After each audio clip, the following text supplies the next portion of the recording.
Desde aquí, sale parte de la energía limpia que necesita nuestro país.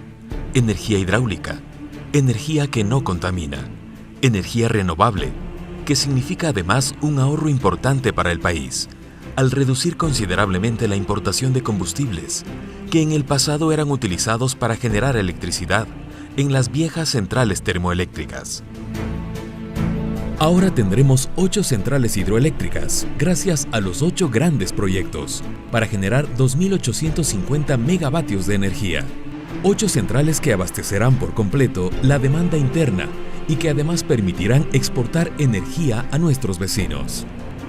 8 centrales que marcan un antes y un después. El pasado. En 1988, por ejemplo, el nuevo gobierno reprochaba la falta de planificación de las anteriores administraciones.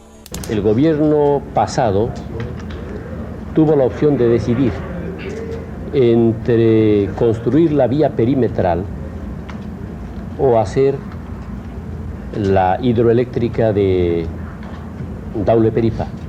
Si es que en lugar de haber construido la perimetral, ese crédito abierto del gobierno de España se lo utilizaba para la hidroeléctrica Daule Peripa, hoy no tuviéramos el problema que afrontamos. El pasado. Aún está fresco en la memoria de los ecuatorianos aquel momento en que se debieron adelantar 1 hora todos los relojes del país. Las actividades de todos los ecuatorianos se adelantaron. La conocida Hora Sixto intentaba suplir los problemas que el estiaje causaba en la Amazonía y en el austro del país. Era como en el pasado se enfrentaban las emergencias frecuentes, por cierto, porque durante años la electricidad en el país dependía únicamente de la naturaleza. Los cortes se presentaron desde 1992, la última etapa del gobierno de Rodrigo Borja, y se repitieron por 6 ocasiones más hasta febrero de 1996, últimos meses del gobierno de Sixto Durán Ballén. En ese gobierno se dio el racionamiento más severo, que duró 218 días. Se estima que las pérdidas por los apagones superaron los $600 millones de esa época. La crisis llegó a tal extremo que en 1996 los racionamientos llegaron hasta 16 horas diarias, lo cual afectó seriamente la producción. El problema se generó por falta de mantenimiento, de equipamiento, de un deficiente plan maestro de electrificación. Durante todos esos años se incumplieron los plazos de rehabilitación del parque térmico existente y la falta de recursos económicos para mantenimientos preventivos y correctivos fue clamorosa. Por ello fue que la escasa inversión registrada hasta entonces hizo que el sector colapse. Al gobierno de turno ya no le interesaba mantener un sector que supuestamente representaba pérdidas. Las centrales térmicas nunca fueron garantía porque pasaban más tiempo paradas que generando electricidad. Las barcazas, otra forma de obtener energía, funcionaban más como un negocio privado que como una verdadera alternativa de generación. En la mayoría de los casos, se pagaba tan solo por mantener los equipos a punto. $500,000 mensuales por permanecer frente al río Guayas, anunciaba la prensa en abril del 2002. Era un gran negocio.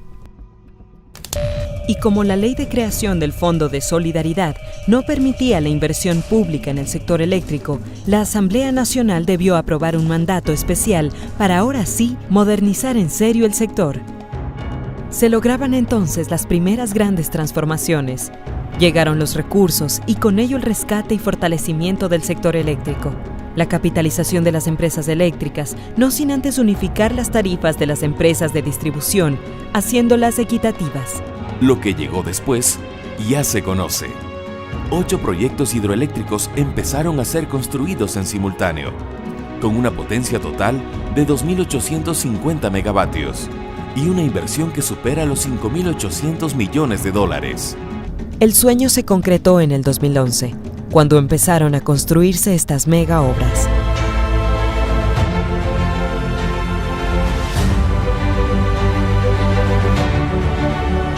Estamos en la obra más grande jamás construida, Coca-Codo Sinclair. Este lugar alberga lo último en ingeniería. Desde aquí, 8 turbinas se encargan de generar la energía suficiente para al menos el 30% de la población ecuatoriana. 1.500 megavatios de potencia. Proyectos hidroeléctricos para generar energía limpia. Y esto solo es posible por la decisión política de un gobierno que ha privilegiado el desarrollo y que con su política energética ha enterrado décadas de olvido, de emergencias sin sustento, de negociados, energía limpia y verde, y ahora con la puesta en funcionamiento de 4 de las 8 turbinas de Coca-Cola Sinclair, más de 700 megavatios y cerca de 500 megavatios adicionales generados en la hidroeléctrica sopladora, también en funcionamiento, Ecuador se convirtió en el país exportador de energía y Colombia supera los apagones gracias a Ecuador. Con estas obras vamos a pasar también, dejar de ser un poco primarios exportadores de petróleo, porque parte de esos recursos petroleros están invertidos en esta subestación y en nuestras hidroeléctricas para exportar servicios. ¿Y qué servicios? Me preguntarán ustedes. ¿Qué vamos a exportar con esto? Energía, servicios energéticos, electricidad renovable para países vecinos. Y eso representa ingresos para el Ecuador. Son 1.200 millones de dólares de ahorro por año cuando tengamos todas las turbinas de todas nuestras hidroeléctricas en operación. En este año más de 700 millones de dólares de ahorro. ¿Qué vamos a hacer con 700 millones de dólares de ahorro? Producir más en el Ecuador y generar más empleo. Plata que se queda en el Ecuador. No solo obras físicas, que son muchas e importantes. Es sobre todo el cambio de actitud, la nueva política energética, la nueva forma de ver el desarrollo del país, que concreta el cambio de la matriz energética, tan necesario en nuestros tiempos de transformaciones. Cuando llegamos al gobierno, alrededor tan solo un 40% era energía de origen hídrico renovable. La mayoría, casi un 50%, era de origen térmico, se quemaba combustible, se enviaba contaminación a la atmósfera, CO2, y cerca de un 10% se importaba. Gastamos más de 1.000 millones de dólares en pocos años en importar energía. ¿Saben lo que es eso? En el 2016 vamos a ser exportadores de energía, un cambio estructural en la economía ecuatoriana. Porque la Revolución Ciudadana no es solo una época de cambios, es sobre todo un cambio de época.